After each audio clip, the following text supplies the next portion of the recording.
Oh, there we go. And we're live!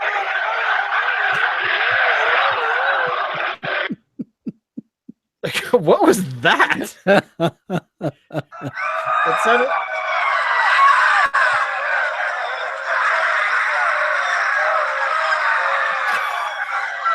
Okay.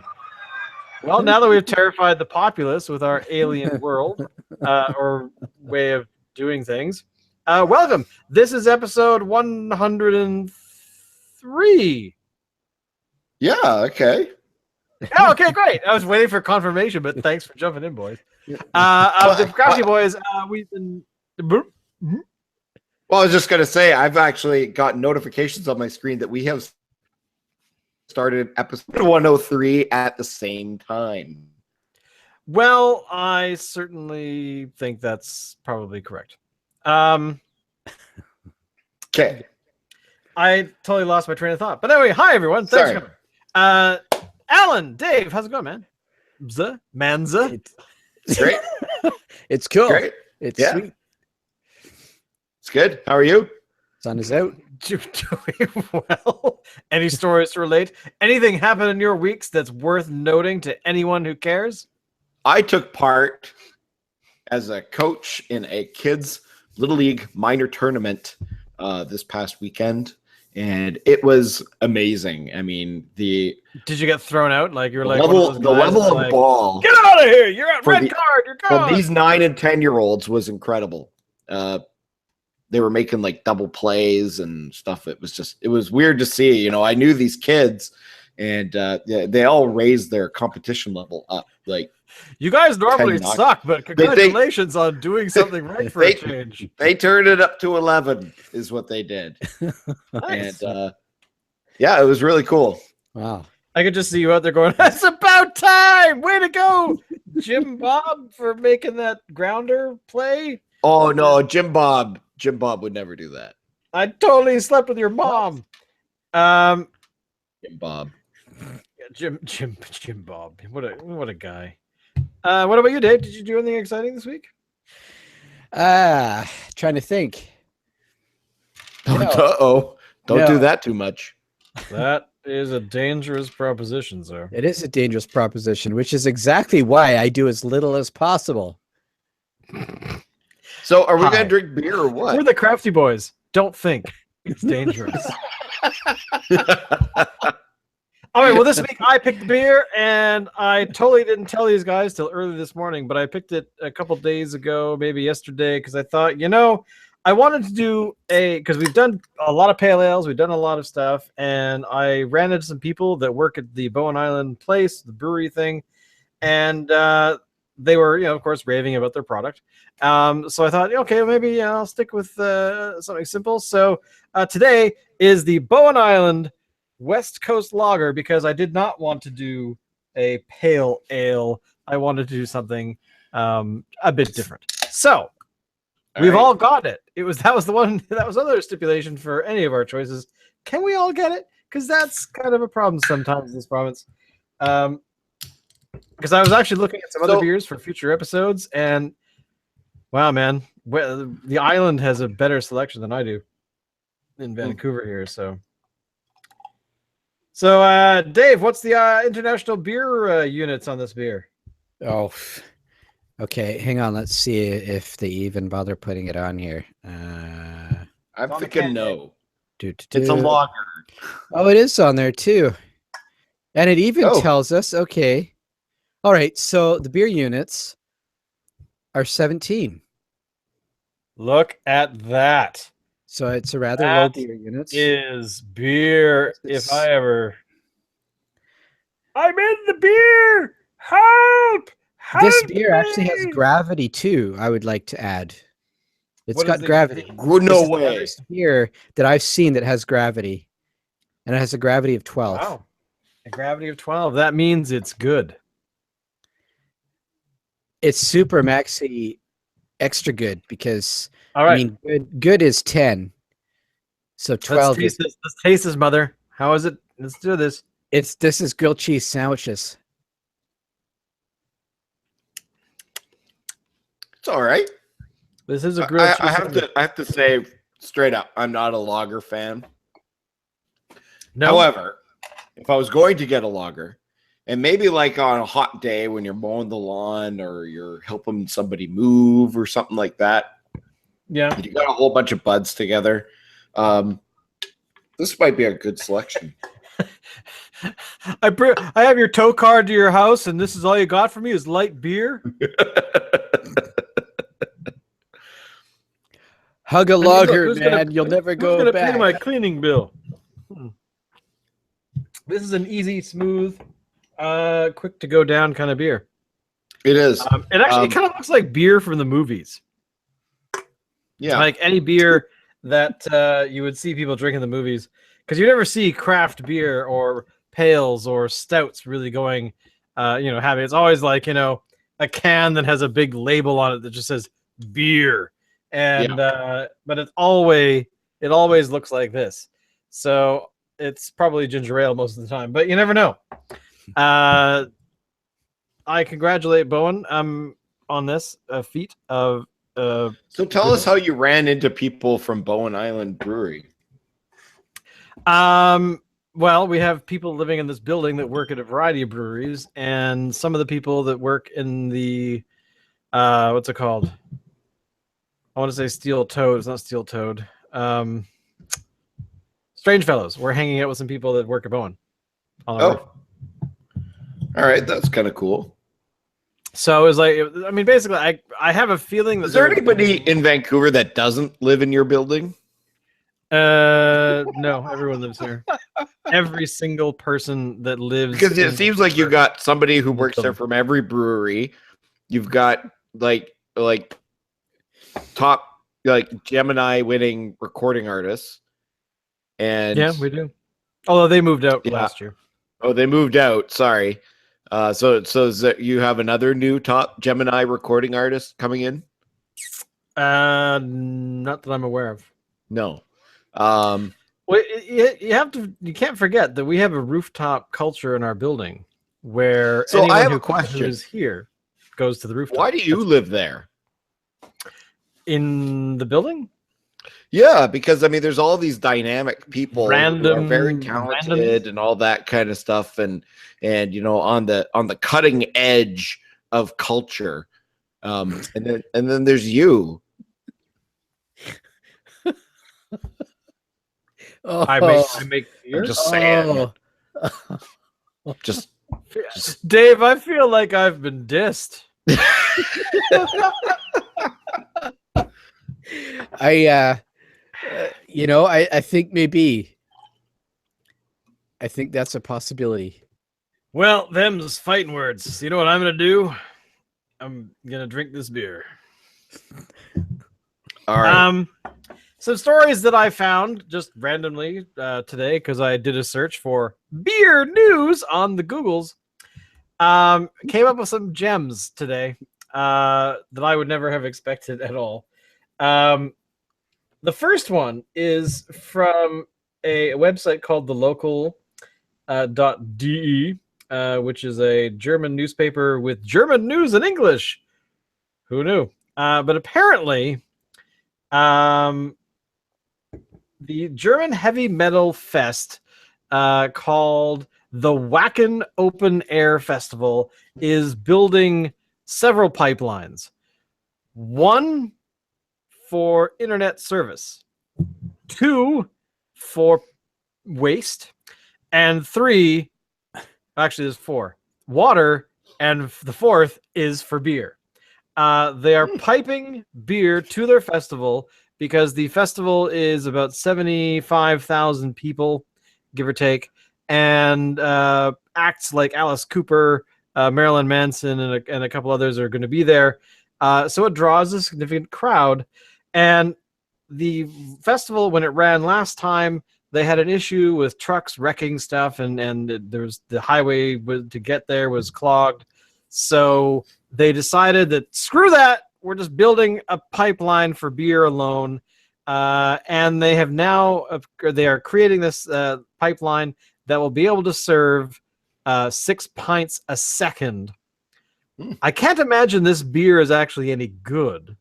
I bet not. But It probably has this color Probably. because they probably have it's probably light beer. Probably. But it's probably not Bowen Island. I don't know. I'm not suggesting anything Westcoast about Lager. this beer. I'm just saying it's just going to be a plain lager.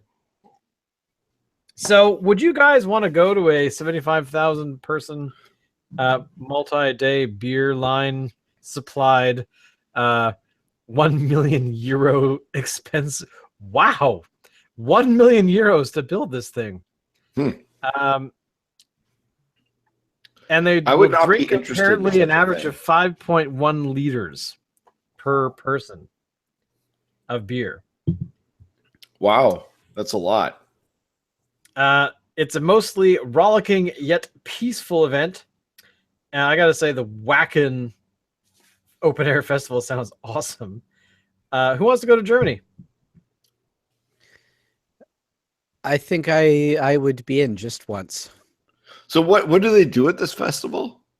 It's a heavy just metal rock festival. Oh, it's heavy metal. A lot of people bouncing around with their, wrecking their neck muscles and stuff. It's huge.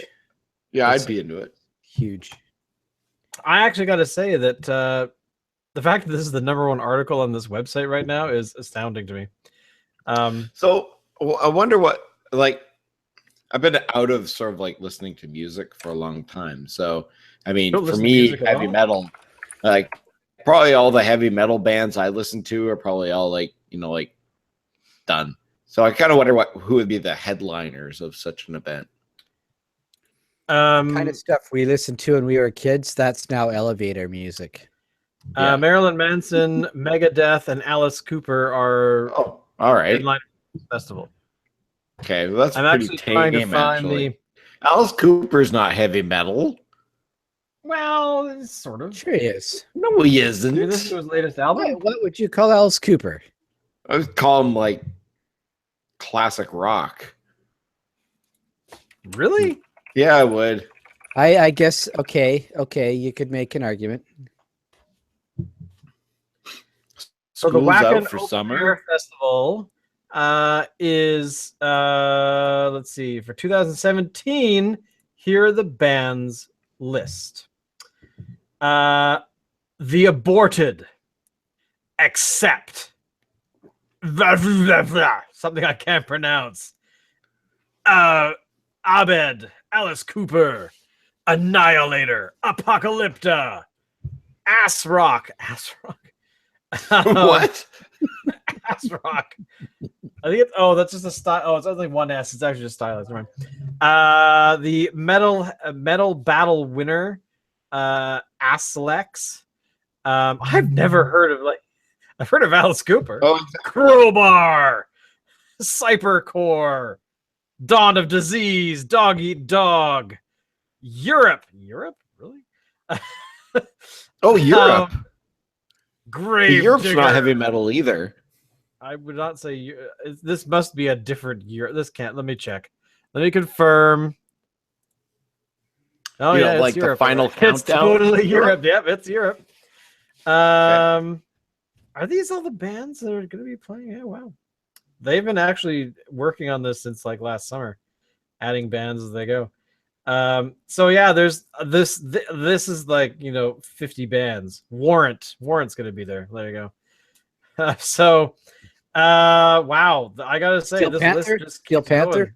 Oh, looking Serenity, Skullbutt. No to the Steel Panther. Sorry, Powerwolf will be there though. They're pretty awesome. I have no idea who they are. Although if this entire list, Dawkins, let's go to D's. There are no D. Dog Eat Dog, of course. Dawn of Disease, Domination. That's all the D's. So, but yeah, so there you go. So if you're going to this festival this year, which happens, it's on right now. Oh no, wait, what? Get your dates straight, people. August. There we go. August 5th and 3rd. I keep forgetting European structuring for the thing. Anyway, so yeah, if you're gonna go, enjoy yourself. I kind of want to hear about Dog Eat Dog myself because they've got a cool name. But this band, this place, Wacken, Germany, I'm pronouncing that wrong, of course, is not far from where Dave was. So there you go. When you were in Europe there, sir. It's on the western border, you mean? It's sort of, yeah. Anyway, enough of that band. We got to get back to some Canadian beer news because that's where we are. Guess what? It's the 150th birthday of the foundation of our fair country. And the most important piece is that Moosehead is also celebrating its 150th birthday as well. They're going to milk it, baby. Oh, they totally are going to milk it. Yeah, so this is basically to give you a very quick rundown. For a long time, I did improv theater at this restaurant called the George and Dragon many years ago in in Victoria. Yep. Pardon me.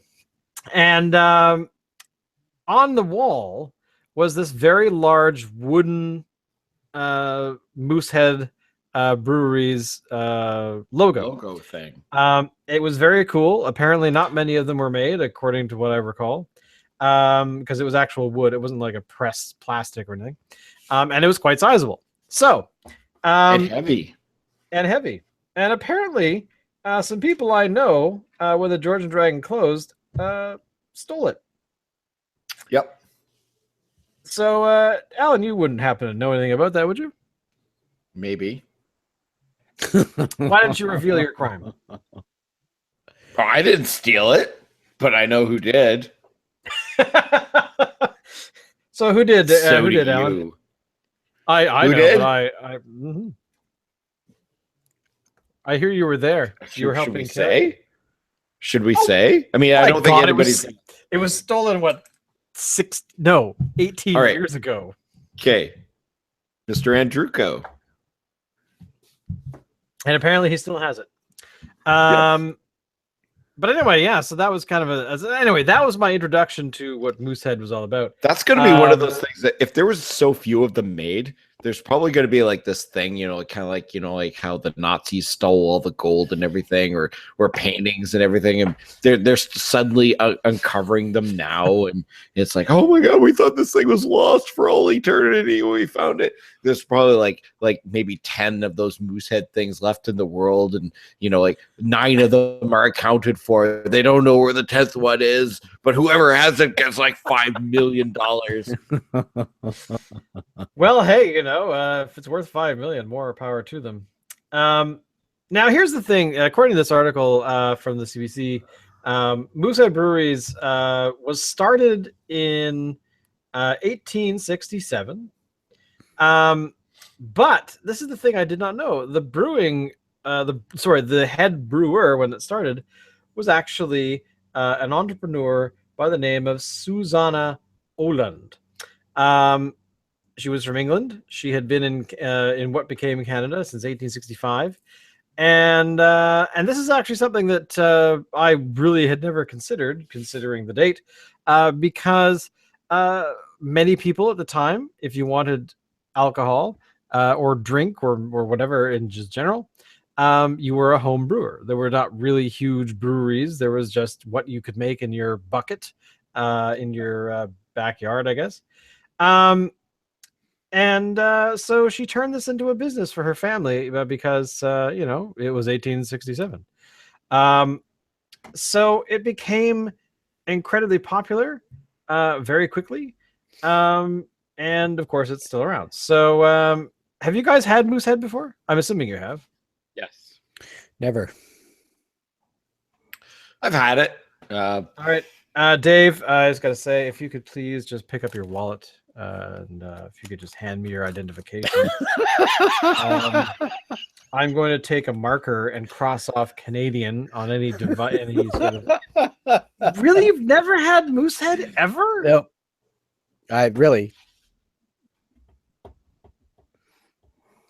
I've always had the impression I'm not really missing much. Am I wrong? No, I don't think you are. It's not great beer, Canadian. It's mass produced. It's Canada's version of Budweiser. That's not the point. Not the point. It's Canadian beer, sir. All right.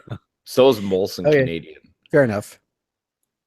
Yeah, I always thought Molson was kind of the flagship. I guess beer it is. of I guess Canada. it is. But, well, how old is Molson Canadian? Like, I don't even know. I don't know. Looking it up.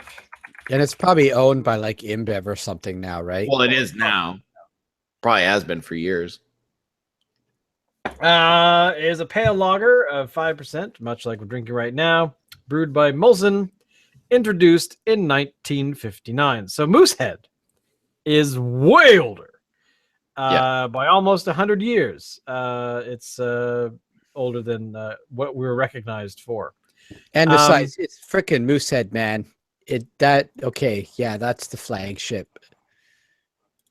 Now, I gotta say, man, correct me if I'm wrong. In the movie adaptation of Farley Mowat's Never Cry Wolf, wasn't, I can't remember the name of the character who was watching the wolves, wasn't he drinking Moosehead? I would suspect so. Like, he was very particular that he wanted Moosehead beer. Or maybe that was in the book. I don't remember, to be honest. Although now I want to know. I mean, it would have been I mean, it's a Canadian beer, right? So in theory back then, I mean, the book takes place, I think it's supposed to be like 1950 something, if I remember correctly. I don't know. Although the film, I think, is more modern. Yes. But I mean, I think it takes place in modern day, which is, I think, when the film came out, it was 82, 83, somewhere in there, maybe 84. But it, I don't recall. It very well could have been a thing. Quite honestly, I kind of want to watch Never Cry Wolf again, because I don't know. It was kind of cool. It was a good very movie. Canadian story about a very Canadian author, and it's basically him. The Never Cry Wolf film is based on his autobiography, so it's really about his life. It's not like a fictional story that he wrote. So I kind of want to watch it again. Huh. Anyway, there you go. Never Cry Wolf, a film. If you have not seen it, I would definitely see it. And it stars what's his name? Some guy. Dude. I can't remember his name, but it also has Brian Dennehy in it. So that's right. Who's a Canadian actor who went down and made a career of being a performer in the sort of U.S. film market, TV market, from playing aliens to bush pilots. What can you do? And of course, Brian Dennehy is so incredibly famous as a Canadian actor that he was featured in a little-known film called South Park.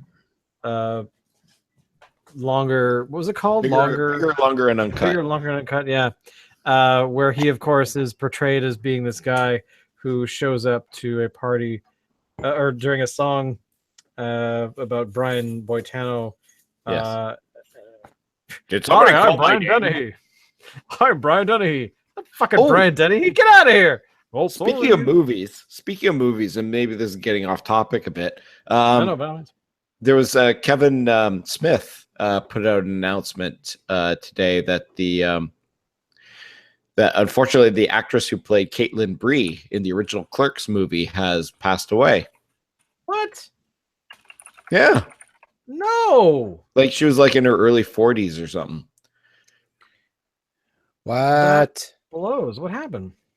I don't know. They didn't say. They just said that she passed away. Who played Caitlin Clerks has passed away in 92. I went looking for Elisa without knowing her. She was was the integral role. Blah blah blah blah. Wow, that's brutal. That's so sad. Oh well, that's so terrible. That's awful. Yeah. Oh, I got to point out that Kevin Smith is looking real good lately. What?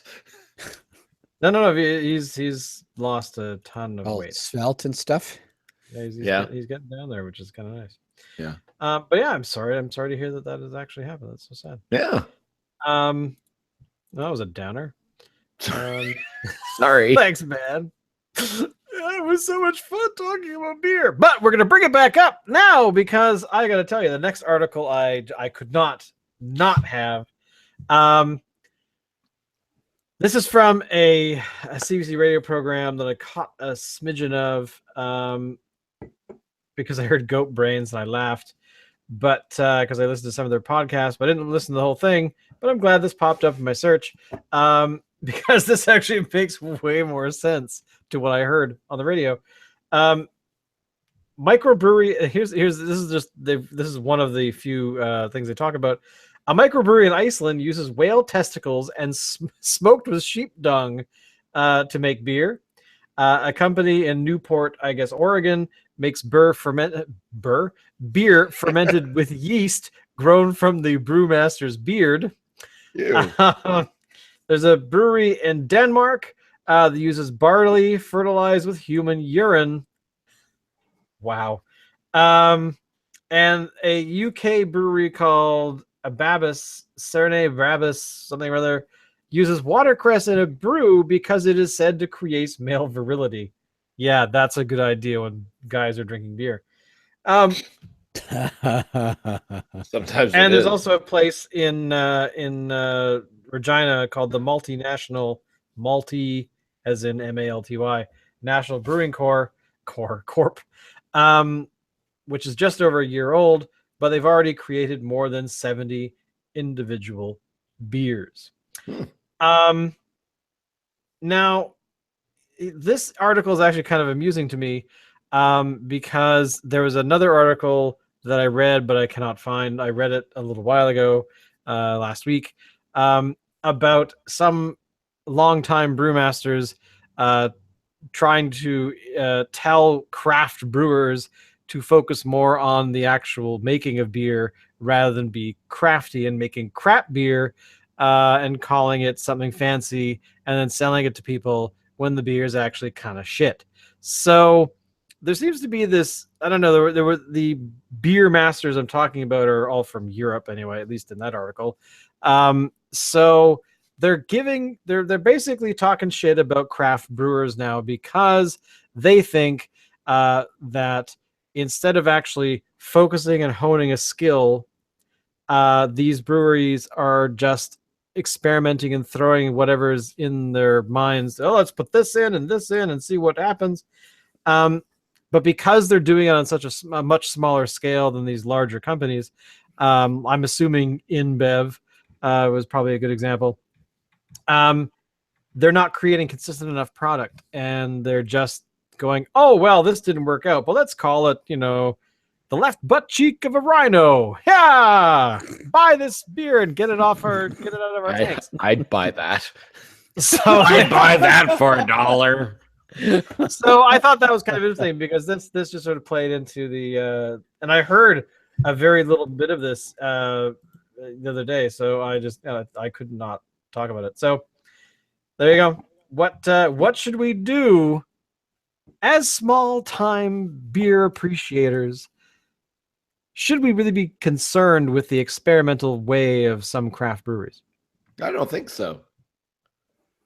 I like it. I mean, it's that kind of bold audacity, if you will, that has led to like the peanut butter beer, which we really enjoyed, or the cucumber beer, which we didn't really enjoy.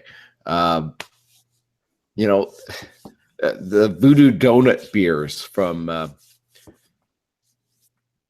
what's that? I think that was Rogue. Yeah, Rogue. Thank you.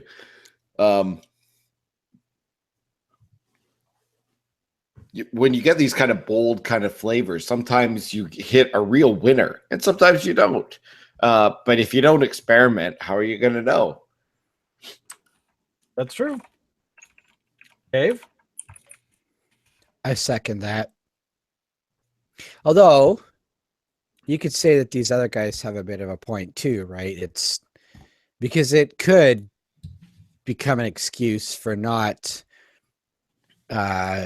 working on your flavors that you've already got going and really, producing something that's consistent and good all the time. Yeah. So yeah, you could make that argument, but I think I'm more in Alan's camp, like bring it on, bitches. I mean, I get disappointed when I see a beer come out that has a name on it that's supposed to have a particular flavor, and you try it and it just tastes like it doesn't taste anything like the flavor that they say it's supposed to be. Just for example, and maybe this is a one-time thing, and maybe it's not like that anymore. But at Beer Fest a few years ago, they introduced, well, they didn't introduce it, but they had it, was their sapsucker. Fernie had their sapsucker beer there, which is supposed to taste like maple syrup. And the lineup was so long for it. And I stood in line for probably 20 minutes for this beer. And I got it, and it tasted nothing like maple syrup. It just tasted like regular beer. I was disappointed. I know other people that were disappointed. So, I mean, from that point of view, yeah, maybe they have a bit of a point. Make sure that if you're going to market a beer, make sure it meets what you're saying it's supposed to meet. If it doesn't, then, call it something else. But I mean, if they make a beer, if a small time brewery is going to go out of their way to make a beer, they put all this money into it in development, they should absolutely release it, but they should name it something that's appropriate. A name that you actually came up with there. I know it was off the top of your head, but that's an awesome name for a beer. I think you should keep that one like on a file card somewhere, because that's awesome. Totally, I'd buy that just for the name alone.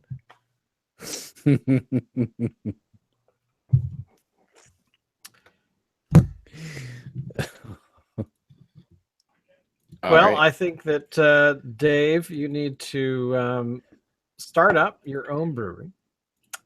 Hire myself and Alan to basically just sit around and drink that beer while we'll be the taste testers. We'd be like Norm in Cheers, who had that episode close to the end of the show where he gets his dream job of basically tasting beer to make sure that it's correct for, his taste buds are like the most whatever amazing taste buds, and he was so nervous about being the big boss that he took off his pants and started singing or something. Yeah. So there you go. I got I'm all over it. Norm. No, because that leaves me doing all the work. Why? Shane and I are okay with that. I'm sure you are. I think that I got to say that as somebody who brews beer, I never know why the beer turns out the way it does, because I try to do the same thing each time. Is that successful? Not really. It tastes different every time. So I think being a beer appreciator is far easier than anything else. I think so. Would you drink a beer that's using whale testicles and steeped in sheep dung?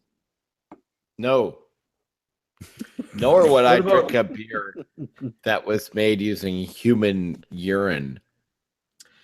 For that matter. Or with yeast from the brewmaster's beard. There is the fin whale is the supplier of the smoked whale testicles. The beer is called Where is it here? According to an old Icelandic tradition, this is basically a beer from a long time ago. And it is How big is a whale testicle anyway? I don't know. I mean, I would think it would be pretty massive. It's bigger than a bread box. And of course, this beer is being called immoral and outrageous, which I gotta say, fin whales are an endangered species. So basically, what's going to happen is Spock and Kirk are going to come down in a Klingon warbird, and they're going to say, "Hey, stop drinking that beer! Stop making this beer." And where is the whale testicle kept? Like, is it inside? I would assume so. Well, like, it's not dragging I don't see many whales floating around with big, huge schlongs hanging out. So, they must have like a special compartment for that. I think so. Yes. By the way, the beer that's made with the yeast from the brewer's beard is actually made by Rogue. And it's called one of the most creative names ever, Beard Beer. I have not seen that one. It's an American wild ale. Description: try it. We'll think you'll be surprised. Munich, blah, blah, blah, Pilsner malts, hops, this, that, and the other thing, free-range coastal water, and beard yeast. Dedicated to beards. What? Free-range coastal water? What? That's what they're calling it. I saw a picture online. Awards. I saw a picture online that some Japanese company was bottling water and calling it, putting on the label, diet water. It's selling it. Diet water. That is so sad. That is so incredibly sad. Beard beer is brewed with a yeast created from brewmaster John Mayer's beard. No need to freak out. Brewers have often used wild yeast in beer making for centuries. But not from their beards. John has had the same old growth beard since 1978 and for over 18,000 brews. So it is no surprise that natural yeast is ideal for brewing. Natural yeast ideal for brewing was discovered in his beard. Want to know what it tastes like? Try it. We think you'll be surprised. Thank you, Rogue Beer. And finally, for the Beer Street Journal, piss beer. Danish brewery makes Pilsner from urine barley. Why? You've probably heard someone say, this is a piss beer. This month, we are closer to that being more real than ever. Enter Pilsner. Danish brewery Norobro Bragus, butchering the name, doesn't actually use urine in the brewing process, but the malt that goes into the beer has gotten a little pissy. The craft brewery in Copenhagen collected over 10,000 gallons of urine from Denmark's Rock-Killed Music Festival in 2015. What the? They're using this as beer cycling, where the collected urine was used to fertilize the barley fields instead of other fertilizers such as animal manure. And it is no wonder that the field smelled like a piss. Oh my God. Again, the urine wasn't used in the brewing process. They've said this 3 times now. But the recent use of wastewater, the ick factor gets a bit real. We've gotten used to the idea of using manure, which is animal poop. But using human feces sort of turns people off. So the beer has been, they've created 60,000 bottles of it called Pilsner. So there you go. Basically, this is a beer. This is what happens to beer when the apocalypse happens, where you want to fertilize your crops. They created like 60,000 bottles. 6,000 bottles. So is it like going away like in the warehouse somewhere because nobody wants to touch this stuff with a 10-foot pole? Honestly, were I the ones making the beer, I would probably not mention this part of it. Like, sure, yes, it's great, it gets a lot of attention. Because I'm kind of imagining the last scene. From where? From Raiders of the Lost Ark, where they take all the beer and it's in these crates. They're putting it in. There's this old guy wheeling it down a warehouse filled with all these boxes everywhere. And this guy,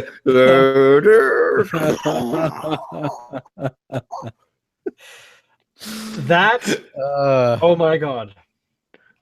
And I'm excited. And then, like, it's going to be yet 2,000 years from now, somebody is going to come along and go, "We found this beer from 2,000 years ago. Let's try it." And no one will know what the process to make it was. What happened to beer in 2,000 years? It would get really gross, I would think. It's got too much whale testicle in it. This tastes like some guy just used yeast out of his beard. It's so awful. My God, what a horrible. Absolute. Oh my God, this is not funny at all. Yeah. Oh my God. So there you go. By the way, just to bounce back to the Kevin Smith thing very quickly, I just looked it up of why she passed away at the age of 44. Like a few days ago. They call it unknown causes, but apparently she had a degenerative disease that had been causing her all kinds of grief for a few years. So, yeah, totally awful. But according to the documentary, The Snowball Effect, yeah. Anyway, so piss beer, beard beer, and whale testicle beer. Of these beers, should we have any one of these on the show? Probably not the testicle beer. But what about the other two? No, you're like flat out like no. If the BC Liquor Board got a whole bunch of it in, no. The only one I think that we could probably like realistically get is the Rogue one, the beard beer. Yeah, I would say easily. Yeah, well, not easily, but yeah, the possibility is much higher than the other ones. Yeah, the beard beer. No chemicals added or preservatives added. Handmade revolution. But it comes in 22-ounce bottles, so it's possible it might be up here somewhere. We got other Rogue stuff. Yes. Those are all the stories we have today. I don't really want to talk about testicle beer anymore. But Dave, any sort of other thoughts about beer information this year or to this week? No, I can't think of anything that needs to be added. I think it's pretty hard to top what we've already gone over. Like, I think it's good. Okay, well, the next week we're going to be talking. Oh, sorry. I think this is a good place to end the episode. Yeah, because there's only one more story that I wanted to mention, but I'll save it for next week. But essentially, it's bad news for craft breweries because now the federal government, as well as in the U.S., they're looking at new taxes for craft-made beer. Oh, good. Love it. No! On that note, check us out online. Don't forget to go to our website and all that other kind of fun stuff. And at this very moment in time, Dave's single. So please, if you want to date Dave, go to www.daveistotallylonely.com, which is just basically a picture of him crying. So there we go. A desert wasteland of sexuality. Dave shows up at my door tomorrow.